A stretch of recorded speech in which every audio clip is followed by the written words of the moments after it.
Stéphane, je te pose une question que tu entends souvent, c'est certain. J'ai un gros boc sur mon territoire, un gros chevreuil, Absolument. mature. Je le vois de nuit sur mes caméras. Il vient manger de nuit, mais je le vois jamais de jour. Absolument. As-tu un moyen? Ben oui, il y a un moyen. C'est ce qu'il faut essayer de l'intéresser, c'est par le ventre. On peut l'intéresser côté sexuel, mais là, on va parler par le ventre. On va y faire un site d'empâtage caché, hyper protéiné. OK. Parce que les bocs ont besoin d'un endroit qui est très protéiné dans le temps du rut pour se ressourcer vite, pour être capable de courroyer femelle. Fait que ce genre de situation-là, je l'utilise quand, justement, je sais que j'ai un beau mâle, puis qu'il est souvent de nuit. Il n'est pas facile à sortir, fait qu'on va travailler les éléments proches des dortoirs. Puis là, ben, avec ce que je t'ai amené, je vais te montrer comment faire, qu'est-ce que je fais comme site d'empâtage. Fait que viens avec moi, Oui, on va ça. rester dans la ligne de on va laisser dans la ligne de tir, puis je vais te montrer ce que je fais. Ce qui est important, là, Martin, là, c'est que quand tu arrives dans un... Tu sais, c'est comme un sentier qu'on a ici. Oui. Ça va être notre ligne de tir. Oui. OK? Parce que tu n'es pas capable de tirer là, puis on sera difficilement capable de tirer de l'autre côté. Ce qui est important de prendre en considération, c'est qu'en arrière, on a la transition, qui est à peu près à 100-150 mètres. C'est où est-ce que les chevreuils voyagent normalement. Mais là, on rentre dans le sale. OK? On est chanceux, on a une place de tir, c'est celle-là qu'on va utiliser. Puis là, dans ce temps-là, tu n'as pas une heure pour tirer. Tu as la largeur d'à peu près 6-8 pieds de large. C'est là qu'il va venir. Il va venir manger ce qu'on va lui donner. Fait que la première chose que je fais, c'est que je travaille avec les pommes. Parce que je sais qu'il aime les pommes. Oui. Puis normalement, il y en a. Fait que là, tu vas prendre tes pommes, puis tu vas juste les mettre ici à l'entour. N'oublie pas, Martin, ce qui est important, c'est qu'on veut pas que ça aille trop de chaque côté. Parce que même qu'on s'installe dans notre tente ou dans notre mirador, on veut être certain d'avoir un bon tir. Tu veux que je les étale en longueur? Ben, oui, non, fais un tas. OK. On va les laisser ici en tas, OK? Fait que tu les laisses tomber. Puis tu sais, ce qui est important, c'est... Moi, j'essaie de ne pas les manipuler. Oui. OK? Ils ont été dans le sac, on a fait un tas de pommes, il est là, c'est fait. Maintenant, on va prendre la moulée protéinée. La moulée protéinée, pour moi, c'est ce qui me rapporte le plus de résultats. Fait que OK. là, on va lui donner les deux choses qui sont bien importantes, son fruit, puis avec la moulée protéinée. Ce que tu vas faire, c'est que tu vas en faire des tas en avant, puis on va faire des tas en arrière. Tu veux quand même une bonne prise comme ça, mettons? Oui, c'est ça, tu peux Parfait. faire ça. Puis tu sais, ce qui est important, c'est que tu as fait exactement ce qu'il fallait, c'est que là, tu as tes gants de chasse. Oui.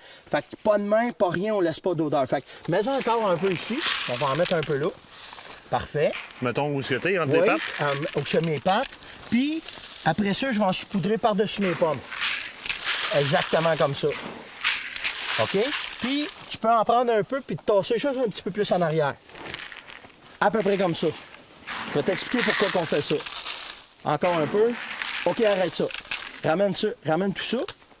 Là, pourquoi que je fais ça?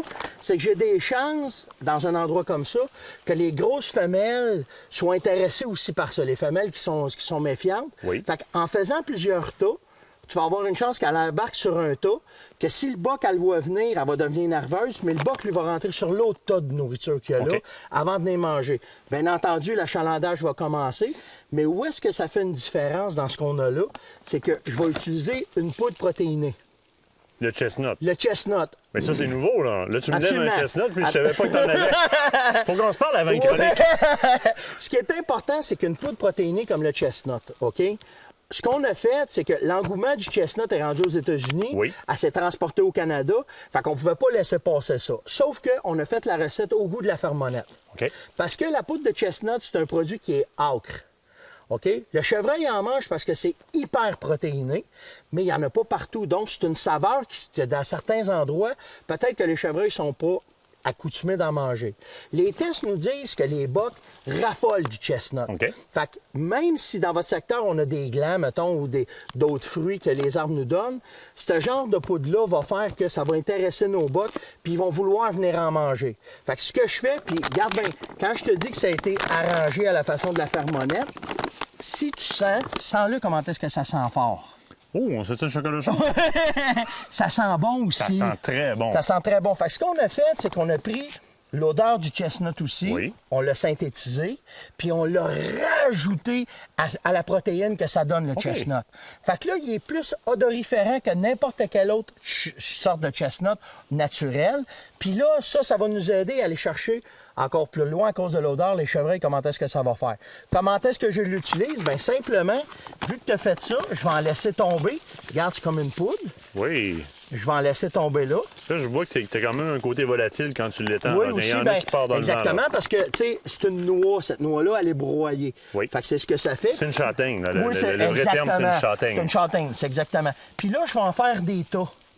Il va aller littéralement manger là-dedans. Oui, il va le prendre puis il va le manger. Mais là, il n'y a pas juste de la poudre de châtaigne là-dedans, là. T'as les écailles. Non, nous autres, on a rajouté la recette secrète du colonel. Ah ah. Parce que nous autres, il y a des affaires qu'on sait que la poudre de châtaigne n'est pas tout le temps parfaite. OK. Fait que nous autres, on l'a boosté, si tu veux. OK. OK, on y a mis un Power Energy dedans, si on peut se permettre le terme, pour que le produit soit encore plus attractif pour les chevreuils. Fait que là, ce que je fais, c'est que j'en ai un tas là. Je vais en faire un autre petit tas ici. Juste comme ça. OK? Puis là, je vais laisser aller ça. OK? Un tas, 2 tas par-dessus mes pommes, C'est sur ma suffisant. moulée. C'est assez, on laisse Fait aller que ça. un sac de châtaigne comme ça, j'en ai assez pour faire quelques sites de pâtage. Ouais, moi, je te dirais, là, si tu Ou coupes pour ton- renouveler celui-là. Pour renouveler celui-là, mais je te dirais 3 bonnes shots, tu vas être bon avec ton sac. OK? Regarde comment ça sent, on le sent, là. Ben oui, mais c'est ça, OK. je te dis, c'est volatile. Donc, C'est c'est très sûr que volatile. le côté attractif alentour, il est très bien. Ce qu'on a fait pour pouvoir aider, c'est quand la poudre de châtaigne va venir trempe, Oui. ça va faire une pâte molle. C'est pas très, très appétissant. Mais aussitôt qu'elle gèle ou qu'elle sèche, bingo, ça va faire la job.